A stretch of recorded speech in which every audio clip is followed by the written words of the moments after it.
윤 대통령과 페트르 피알라 체코 총리가 함께 방문한 체코 풀젠시 원전 기업 두산 스코다 파워. 지난 2009년 한국 기업이 인수한 발전용 터빈 원천 기술 보유 기업입니다. 이곳에서 윤 대통령과 피알라 총리는 터빈에 장착되는 회전 날개에 서명하고 두 나라가 함께 짓는 원전이란 비전을 제시했습니다. 최종 계약 체결까지 남은 절차가 순조롭게 진행되어 두코바니 원전 산업이 양국 간 미래지향적 협력의 모범 사례로 자리매김할 수 있도록 긴밀한 소통을 이어가기로 했습니다. 윤 대통령의 이번 공식 방문을 계기로 한국과 체코 두 나라는 원전과 배터리, 미래차 분야 MOU 등 협력 문서 56건을 체결했습니다. 원전뿐 아니라 산업과 에너지, 공급망을 아우르는 전면 경제 협력을 추진해 가기로 한 겁니다. 특히 과학기술 분야에서는 양국 공동 연구개발 R&D 규모를 앞으로 10년간 3,700만 달러 규모로 늘려 실질적인 연구 협력을 전개하기로 했습니다. 양국은 이와 함께 내년 외교관계 수립 35주년과 전략적 동반자 관계 수립 10주년을 맞아 각 분야별 협의체를 통한 전략적 소통을 강화하기로 했습니다. 윤 대통령은 체코 상하원 의장을 만나 두코바니 원전 사업이 최종 계약까지 원활히 체결될 수 있도록 의회 차원의 지지와 관심도 당부했습니다. 마지막 공식 일정인 동포 만찬 간담 회의에서는 한국과 체코 양국 협력이 확대되면 동포 사회도 더 큰 성장의 기회를 맞이할 것이라고 말했습니다. 동포 여러분께서 현지 사회에서 더 큰 역량을 발휘하며 불편 없이 활동하실 수 있도록 정부는 더욱 체계적인 지원을 펼치겠습니다. 대통령실은 윤 대통령의 체코 공식 방문을 계기로 원전뿐 아니라 교역과 투자, 첨단 산업, 인적 교류 등 양국 간 전방위 협력 추진에 발판이 마련돼 있다며 이렇게 거둔 성과를 토대로 두 나라 관계를 획기적으로 도약시키게 했다고 밝혔습니다. 한 체코 재무장관이 현지 시간 20일 체코 재무부에서 만났습니다. 윤석열 대통령의 체코 공식 방문을 계기로 이뤄진 회담으로 우리 경제수장이 체코 재무부를 찾은 건 처음입니다. 우선 양국 재무장관은 향후 원전 건설 관련 금융협력을 더 강화하기로 했습니다. 체코 신규 원전 사업을 성공적으로 완수하기 위해 필요시 금융 지원 방안도 협의할 예정입니다. 아울러 한 체코 국장급 경제대화를 신설하고 정례화하기로 했습니다. 정기적인 대화 채널을 통해 거시경제, 재정, 금융 분야의 경제 파트너십을 강화하겠다는 취지입니다. 첫 회의는 내년 상반기 중 열릴 것으로 전망됩니다. 우리 기업의 체코 사업 수주 진출 확대를 위해 국책금융기관 간 금융협력도 강화됩니다. 이번 체코 방문에서 양국 5개 국책금융기관 간 금융협력 MOU가 체결돼 대규모 인프라 사업 정보를 공유하고 맞춤형 공동 금융 지원을 제공할 수 있는 기틀이 마련됐습니다. 최상목 경제부총리는 원전 협력으로부터 비롯된 체코 방문은 양국 관계의 역사적 분기점이 될 것이라고 강조했습니다. 동시에 경제협력 수준에서도 질적 변화가 시작된 티핑포인트, 임계점으로 기억될 것이라고 말했습니다. 한편 최 부총리는 체코 산업통상부와도 경제혁신 파트너십 프로그램 협력 MOU를 체결해 전력, 에너지 관련 정책 협력을 강화하기로 했습니다. 이를 통해 우리 기업이 원전, 신재생 에너지 분야에 진출할 수 있는 기반이 마련될 것으로 기대됩니다. 정부는 추석을 앞둔 지난 2일 할인율을 5%포인트 높인 온누리 상품권을 발행했습니다.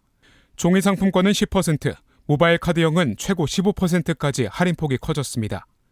당초 3천억 원 규모 판매를 예상했는데 4천억 원 넘게 팔리는 등 3일 만에 완판됐습니다. 추가 발행 요구가 잇따르자 정부는 지난 9일 2차 판매를 시작했습니다. 2차 특판 중인 온누리 상품권은 20일 오후 2시 기준 6,563억 원이 팔려나갔습니다. 1차 특판까지 합치면 1조 원을 돌파한 겁니다.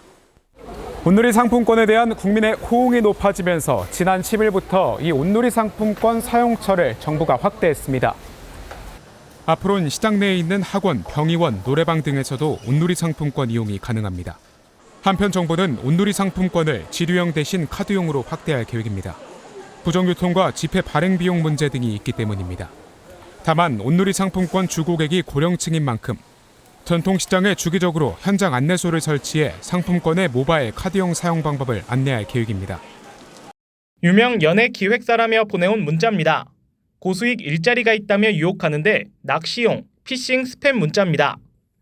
해당 기획사에서 공식적으로 주의를 안내하기도 했습니다. 불법 스팸은 급증하고 있습니다. 휴대전화 스팸 신고 건수는 지난달까지 2억 8천만 건을 넘어서며 이 기간 역대 최대치를 기록했습니다. 8달 만에 지난해 전체 숫자에 이르렀습니다. 불법 스팸의 홍수 속에 사는 셈입니다. 이런 피싱 범죄는 최근에는 스팸 문자를 넘어 SNS로 영역을 확장하고 있습니다. 피해자의 이야기를 직접 들어보겠습니다. SNS에서 일론 머스크라며 자신에게 접근했다는 피해자 A씨. 처음에는 믿지 않았지만 영상통화까지 하고 나니 믿을 수밖에 없었습니다. 딥페이크 사기라는 걸 당시에는 몰랐던 겁니다. 서서히 다가온 사칭범은 가상자산을 대신 투자해주겠다며 돈을 요구했습니다. 그렇게 여러 차례 건넨 돈이 7천만 원입니다. 스팸 문자나 SNS를 통해 이성에게 접근해 호감을 얻은 뒤 돈을 뜯어내는 일명 로맨스 스캠. 경찰이 처음으로 조사했더니 올해 2월부터 지난달까지 920건, 545억 원의 피해가 확인됐습니다.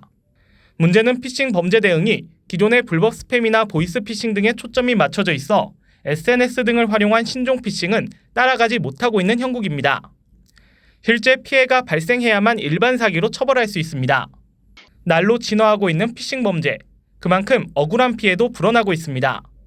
최근 해외 직구로 화장품을 구입하는 소비자가 늘고 있는데요. 소비자 피해를 막기 위해 해외 직구 화장품 구매 시 주의사항 알려드립니다. 먼저 화장품은 의약품이 아니기 때문에 사이트에서 제품을 의학적 효능이나 효과가 있는 것처럼 허위, 과대 광고하는 경우 이에 현혹돼선 안 됩니다. 국내에 같은 제품명을 가진 화장품이 있어도 국가별로 사용금지 원료에 차이가 있어서 제품의 성분과 함량이 다를 수 있는데요. 국내에서 사용을 금지한 성분이 들어있는지 궁금하다면 제품 원료명과 전성분 등을 확인한 후 의약품 안전나라 누리집 화장품 사용 제한 원료에서 검색해 볼 수 있습니다. 또 화장품을 사용하다 붉은 반점, 가려움 등 이상 증상이 나타날 경우 즉시 병원을 찾아야 하고 국제거래 소비자 포털에서 피해 상담을 신청할 수 있다는 점도 잊지 마시기 바랍니다. 차량 접촉 사고가 발생해서 보험 접수를 한 A씨. 여러 장의 서류를 직접 준비해야 한다는 얘기를 듣고 크게 당황했는데요. 이제 A씨처럼 골머리를 앓는 일이 사라지게 됩니다. 행정안전부가 공공 마이데이터 서비스를 보험 분야로 확대한다고 밝혔습니다. 기존의 사고 처리 이후 주민등록표 등초본이나 건강보험 자격득실 확인서를 직접 제출해 보험 청구를 해야 했는데요.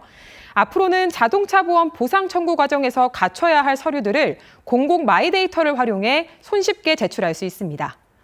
이달 삼성화재를 시작으로 올해 안에 다양한 손해보험사와 생명보험사에서 서비스를 개시한다고 하니까 한층 편해질 자동차 보험 보상 청구 기대해봐도 좋겠습니다.